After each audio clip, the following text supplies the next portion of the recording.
bum bum bum bum. Bum bum bum bum. Bum bum bum bum. Oh, hey everybody. I'm glad you could make it. Today will be, for some of you, the most incredible day of your life. Not everyone. Some of you will just get a little bit smarter. Others of you will find a transformational experience happening tonight. Yes, tonight you're going to find out the user interface for reality itself, so that you can author your own reality. Don't believe it? Why are you here? Yeah, you're curious. You're wondering, can I do it? Well, you're going to find out. So, it turns out that there are some stories that can't be told right away. There are some things that by their nature cannot be communicated. And there are a number of reasons why some stories can't be told. Maybe there's a secret involved. Maybe there's a violation of trust if you were to tell the story. Maybe somebody's being modest and they don't want to brag. Maybe there's a lack of credentials involved. Somebody knows something and they're right, but nobody can hear it because they lack credentials. It might be a question of loyalty. You've promised you wouldn't tell somebody. You don't want to hurt somebody. It might be complicated. It might be complicated. And so it's just too hard to explain. And this is important to know because you're going to wonder, why didn't I tell you where the user interface for reality was before? It's kind of a heck of a thing to hold out, isn't it? And the reason is, I couldn't tell you before. There needed to be a certain perfect situation. And that perfect situation happened today. Today. After 22 years, my plan came together. Today. And I'll tell you about that. And that plan was that someday I wanted to be in a position to tell you the thing that I'll tell you today that I couldn't tell you until now. And you'll see why. Let me show you my path toward figuring out the user interface. It's important that you know how I got there so that you can have some trust that there's something to it. And here was my path. When I was a kid, I was influenced, as was my mother, by the book The Power of Positive Thinking by Norman Vincent Peale. Most of you already know that President Trump was also influenced by Peale. In fact, weirdest coincidence in the world, or is it? Norman Vincent Peale was actually the Trump family pastor for the church they went to. But he was more famous for being the author of a book that suggested that you could somehow change your life, or maybe you were changing reality. It wasn't really clear if you could simply think positively. So this was my first introduction to the concept that maybe reality was not fixed and something that you were a victim of, but rather you could do something. There was some mechanism, some technique, some tools you could use to get some control over your environment and your life, as opposed to having it control you.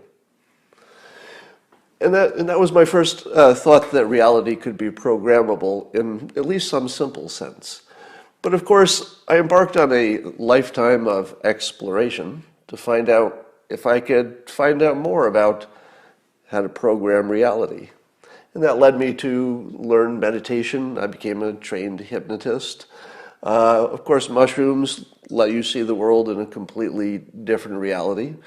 And all of these things, from studying all the different religions to doing affirmations, which is really just visualizing what you want and writing it down every day, and then learning persuasion, these all had the same cumulative effect of teaching me that reality was indeed far more subjective than you're led to believe.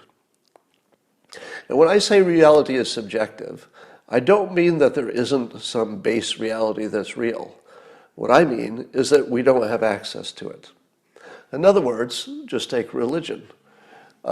Two people with completely different religions can go into a store, they can shop, they can get married, have children. They don't really need to reconcile the fact that they live in different worlds. One thinks there's an afterlife, one thinks there's reincarnation, one thinks there's nothing, and yet we all survive and thrive and reproduce. There's nothing to suggest that our brains are the kind of brains that can understand reality.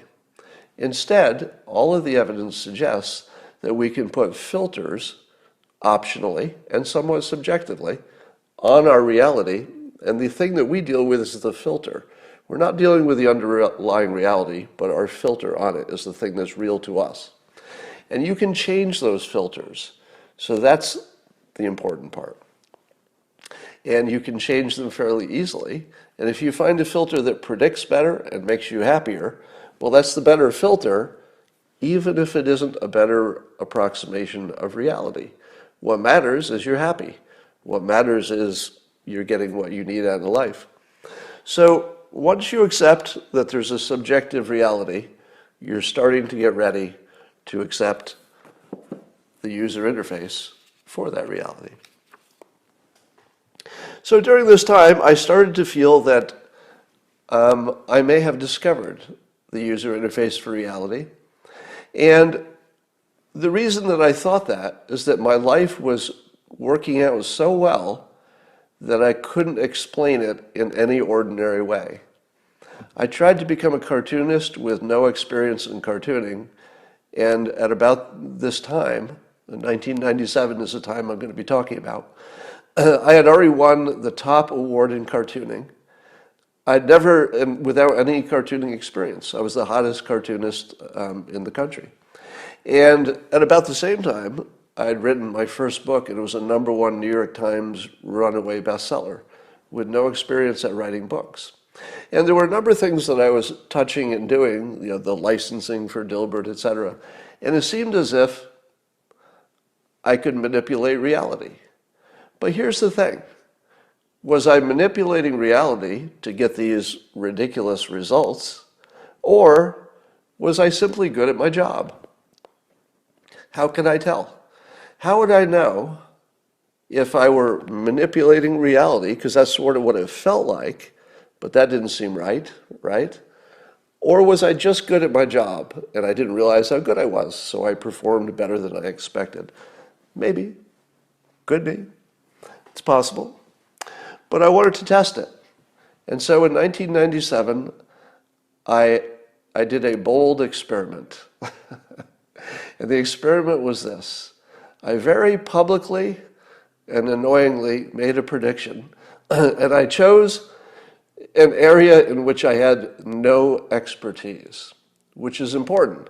Because if my good success so far had been because I was just good at my job, then one way to test it, of course not perfectly scientifically, but at least to get an indication of what's happening in the world, I thought I would try something that was just impossible.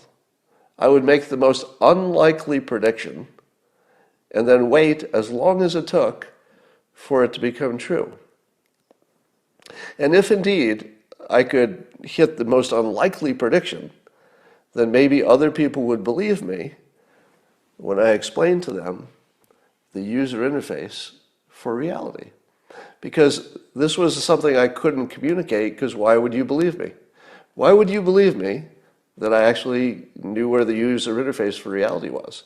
Well, I had to do something that was so weird and so out of my experience zone that if I got that right, you would be forced to say, okay, that could have been luck too, but at least I'm going to listen to you. So I won't claim that I'm right. I will claim that it makes me sound credible enough that for the first time that little doorway just opened, and I can tell you something that I couldn't tell until now. And here's what it was. I predicted that in my lifetime, the theory of evolution would be debunked in scientific terms, not in religious terms, but in scientific terms. You can imagine how well that went over. Because again, I intentionally chose an area in which I don't have credentials. All the people who do have credentials rushed in to destroy my career and reputation as best they could, quite angrily, for what they thought was giving, let's say, comfort to the intelligent design people. And they didn't want them to have any energy. And although I was not promoting a God view or intelligent design per se, they felt that if simply on this narrow point, that if evolution I was predicting was going to be debunked in my lifetime, well, obviously I'm a nut and I should not be listened to, and you shouldn't listen to anything else I ever say. That was 22 years ago, 23 years ago. Today, two things are true that weren't true back then. Number one, we're in the era of the Trump administration. And in the Trump administration, you've watched as my predictions about Trump, not just that he would win, which was interesting. Oh, don't look at it yet. Not just that he would win, but I predicted boldly and many times that he would change your understanding of reality. And that was also necessary for you to hear what I'm going to say next. If you had not experienced yourself the fact that there's this guy, Adam Schiff, who's created an artificial world and sold it to half of the public, in which the president was guilty of colluding with Russia, at the same time the other half of the country knows that isn't true, you see it with your own eyes. There are two movies, subjectively, that are running based on the same observations. Now, if you hadn't seen this with your own eyes, time after time after time, during the Trump administration, two completely different worlds being created in whole, and they both can survive. Even the Adam Schiff world, his worldview is surviving the fact that we have the transcripts and we know none of it's true. And it still doesn't change it. The people he convinced are still just as convinced. Now, in order for me to tell you the crazy stuff I'm going to tell you next, you had to live and experience reality breaking down that way. You had to see different worlds being formed right in front of your eyes. But here's the tough part. You have to be willing to take it up to the next level. The lower level of awareness says that you have the right answers, and those people who disagree with you, let's say on the other side of politics, they have the wrong answers. If that's where you are, you're not ready. And when I show you this, it's just going to make you angry, and you're just not ready. But if you can follow me this far, you're ready. And it goes like this. If you understand that neither of you have a grasp of reality, not you, and not the person who disagrees with you on politics, neither of you have a grasp of reality. Once you understand that you've simply chosen filters that may or may not work well, may or may not predict well, but it gets you through life. You can get through your life with your filter. And that's all it is. Once you understand that it's the filters that we deal with, not the reality, then you're ready for the next part. So something happened today that was a very big deal in my life, because it opened the door for me to tell you the next thing I'm going to tell you. And it was that there was a podcast by Red Pilled America on iHeartRadio with Patrick Kurelshi, I hope I'm saying that right, and his co-host Adriana Cortez. Now, I tweeted this so you can take a good. Oh, you should just see it. Well, you should listen to it, I should say. You should listen to this podcast. It's one of the best produced, written, directed, performed thing I've ever seen. I mean, it is really high quality, just as a production. So even if the content didn't interest you, and believe me, it will. It's really interesting. The content is amazing. Part of it's about me, which is part of the story. But it's just really well done. So do yourself a favor and listen to it. It will be necessary, probably, for you to fully get this next part. But you can do it afterwards and it'll be fine. And here's the story he told. And I won't ruin it for you because you really need to get it from him. He told the story of my prediction. And by the way, he might be watching this right now. And if he is, hi Patrick, that was an amazing job on the podcast. And he told the story of he heard of my prediction about evolution being debunked. And then he brought the story into the question of the simulation. Now, of course, if the simulation is true, then what we believe about evolution probably isn't, because you don't need evolution if you have the simulation. We just are here, and our history is created on demand whenever we go looking for it. And then it's made to be compatible programmatically. And Patrick told the story very well of how there are very serious people like Elon Musk, who we had on some clips talking about it. He had some clips of me talking about it, but then he had clips of actually credible people. And here's the fun part. Actual scientists. Nick Bostrom was mentioned as the creator of it.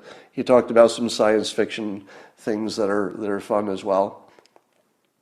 And essentially, what Patrick did is told you something that I couldn't do myself, which is I couldn't tell you that my prediction had actually came in.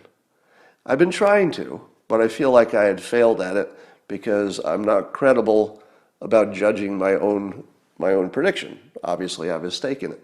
But once you see it from a credible source, in other words, listening to the scientist talk, compatible with what I've been saying, and also directly saying, if the simulation is true, evolution isn't. So 22 years later, I'm not saying that evolution is not true.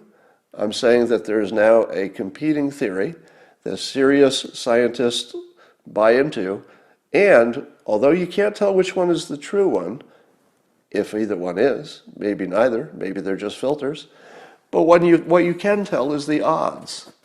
And the odds are maybe 1 billion to 1 for the simulation.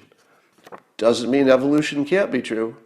It's just that the odds are 1 billion to 1 against it because the other theory is better. Now, having told you that, and again, hearing it from me should not be compelling, and that's probably what you're feeling. You're thinking, I don't know, I'm not buying that the simulation means evolution. I'm not buying that. That's why you have to hear the podcast. So hear the podcast, and then you will. All right, so having nailed my 22-year gamble that I could make a prediction so unlikely that the best explanation is that somehow I'm authoring the reality. Now, just as a filter, again, that doesn't mean that I can actually change reality. It means that if I put that filter on it, I get good results. And if you just think you're happy but you're not, are you happy? Yes, you are. If you think you're happy, you're happy. If you thought you went through life as a billionaire, but you were just crazy and you weren't, still good? Still good, because you're happy. You thought you were a billionaire. So accept your subjective life. Somebody was asking me for Patrick's last name. It's Patrick Courrielche, Courrielche. But just Google, if you want to find it, Google Red Pilled America on iHeartRadio, and then my name, and it'll pop up. All right, at long last, the user interface for reality. Some of these things you're going to say, hey, I've heard about those. I've heard about them in your book, Win Bigly. I've heard about them in your book, How to Fail at Almost Everything and Still Win Big. And I saw a few things in your latest book, Loserthink. And that is where you should go if you want any detail on these, but let me run through them.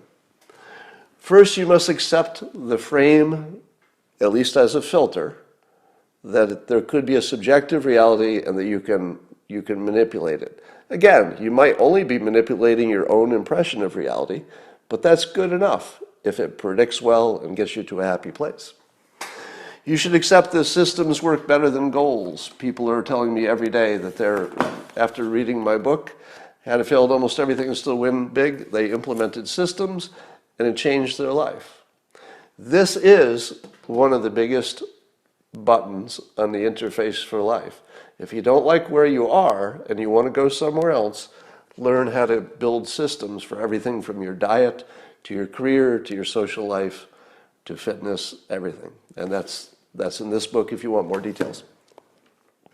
Talent stacking, also from the same book. The idea that if you intelligently add new talents, you become not just a little bit better, but exponentially better, because talents really explode your capability and your options. So this is one of the biggest buttons on the interface to reality. Now, you've seen these before, a few of them, but it's the totality of them that I'm trying to present. You've seen them individually. Affirmations, the idea of writing down or visualizing your goals, seems to be something that gives you the impression that it works. And I say that very carefully. Does it work? Do affirmations change reality? I don't know. But I can tell you that when I've used them, the results I've gotten don't seem like anything could have been natural. I mean, I cured an incurable voice problem. I had ridiculous stock market luck when I used the affirmations. My career, as I told you, is just crazy. And it feels like it works, but I'm not going to tell you it does. Again, you should see these as filters. If it feels like it works, keep doing it. All right, you should know that the mating instinct is the base of pretty much all of your impulses. So if you haven't learned that pretty much everything from the way you talk, present yourself, hold yourself, dress, everything you do is some kind of expression of your mating instinct, whether you like it or not. Everything you show off about, everything that you don't want to show if you have a flaw, pretty much everything you do comes back to wanting to look good and present yourself well for mating purposes. Once you understand that, you start to understand where the buttons are, all right? Because you'll say, oh, that's why that's happening. It's an extension of the mating process. Once you see it, you can't unsee it. You'll see it everywhere. And it's like the veil will come off, and you'll start seeing everybody's actions as, wait a minute, why is it everything is compatible with that showing off for mating purposes situation? Here are the other buttons, which are mostly self-explanatory, but freedom is a big thing. People will trade a lot for freedom. You could say, would you like a bad life with freedom or a good life with no freedom? And people will take the bad life with freedom. So if you ever have a chance to create a situation where you can offer someone more freedom, that's very powerful. That's a button. And you should get as much for yourself as you can, and you can use it as a tool to help other people get what they want, because they will trade a lot for freedom. And freedom can come in the form of getting money, that gives you freedom, having a flexible schedule, being in the right kind of social situation, etc. So there's lots of ways to get it. Fear is a motivator. I don't recommend using it unless you're trying to save somebody. You could use fear to keep them from smoking cigarettes, for example, but I wouldn't use this in the evil way. Curiosity is one of the most important and overlooked buttons on the human interface. You can see that authors that are good at it will make you curious at the end of a chapter so that you'll want to keep reading. So building curiosity into things is a really, really important button. You'll see that President Trump does this often because he'll tease things that are coming. He'll say, yes, well, I got an announcement on that, and tomorrow you're going to hear about that, and I think you're going to be really, impressed. When you can stoke somebody's curiosity, you can really shape what they do, and you can shape your environment through curiosity. Very, very powerful. You notice how I use this to get you to come here. Novelty is very important for memory. So you want to make sure that you always inject novelty. It's what triggers memory, because your brain will get bored of the sameness. So you need to trigger memory and attention with novelty. Contrast is a way to get people to move from where they are to where you want them to be. You just say, well, it's much less expensive than this, So contrast is one of the most important buttons. Use contrast often. Hey, you don't want to be this bad. You could be over here. Repetition and simplicity. Our brains are just simple machines. The more you repeat, the more the wiring gets solidified. And if you keep things simple, the brain can process it and deal with it. If it's complicated, your brain has a tendency to just flush it out. Can't deal with it, flush it out. So simplicity is important. The fake because is a form of pseudo-logic. Sometimes you need to get people moving with a fake reason that doesn't even actually pass logical standards, but people don't need logical reasons. Just look at politics. People have incredibly different opinions, and many of them are smart. So if you've got smart people on opposite sides of basically every issue, you can see that they don't need real reasons. We're not a species that operates on real reasons. We'll take a fake reason, we'll take one we made up, we'll take a guess, we'll follow our friends. Once you understand that people don't need real reasons, it frees you. Because if you're locked in a little world at a lower level of awareness where you say, well, I'm not going to convince somebody unless I have a real reason. Sorry, that's not the reality any of us live in. Real reasons are good. I mean, if you have them, use them. But we don't need them. Once you know you don't need them, and that reality can be authored, you're in better shape. Pacing and leading, I've talked about. That's just matching somebody until they feel comfortable with you, and then you can lead them. People can be very influenced by aspirations. This is another way to refer to the high ground maneuver. The high ground maneuver is essentially you challenge somebody to be a better version of themselves. It's sort of the Jesus method, right? You know, it's not telling you you must do something or you'll die. That's fear. Aspiration is, don't you want to be the better version of yourself? Don't you want to be the person who sees the big picture? Very, very important button. Association. You know that any quality of one thing rubs off on the other. If you want somebody to like something, pair it with something else they like already. So the likability of one thing will rub off on another, but also the unlikability. So for example, if you have a TV show, let's say the news, and you have commercials that are really unpleasant, eventually the unpleasantness bleeds into the show, and it would be better if you associated only things that were positive.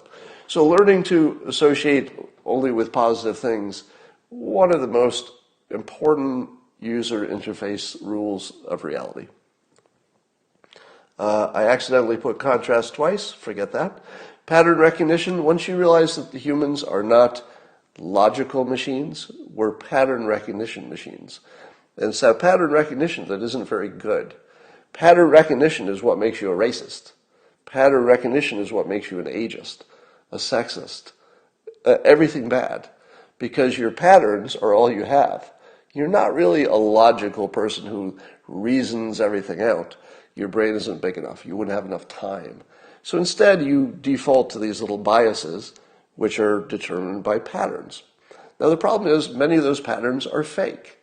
Let's say you had met 3 Elbonians in your life, and every one of them slapped you in the face with a glove. The next time you met an Elbonian, you'd be like, oh, no thank you. I don't want to get slapped in the face with a glove. Those last 3 Elbonians were pretty rough on me. But it's only 3 Elbonians. The odds that your pattern is predictive, probably low. So we fall victim to patterns, but you can also use patterns to convince people of things. If you are consistent, people will say, oh, this person's always honest. So patterns are a tool, but they're also our biggest defect, and you have to understand it that way. And then, of course, understanding the brain as a visualization machine is very, very important, because visualization is the biggest, most powerful part of your brain. It's the part that influences you most. And so, one more look at the full board there. And so the idea is that these buttons are the important ones. Visualization, if there's one there that just stands out as being the one that you should sort of focus on the most, visualization would be a good one. Now, these are the buttons for the user interface. I can tell you that almost every day, I get a message from somebody who read this book, which was the beginning of this. I had to hide what this was in a practical book because the world wasn't ready to believe that facts don't matter. And the world wasn't ready to believe that you could author your own reality. So I played it a little safe in this one because the world wasn't ready. But if you want to learn about most of these things, they're in there. And then in Win Bigly, because President Trump had ripped apart the nature of the universe, it allowed me to say, now you see it, right? Facts don't matter. Now you see it, that they're just separate worlds and bubbles, and we can live in our bubble and we'll never know the difference. And then, of course, Loserthink tried to just, teach you to think better because that's always going to be useful. You'll be more effective and you'll have a better handle on the user interface of reality if you can think and argue better. So, this is my lesson. I'm going to keep it on one topic. I hope this was useful. Maybe you could tell me in the comments if you got something out of this.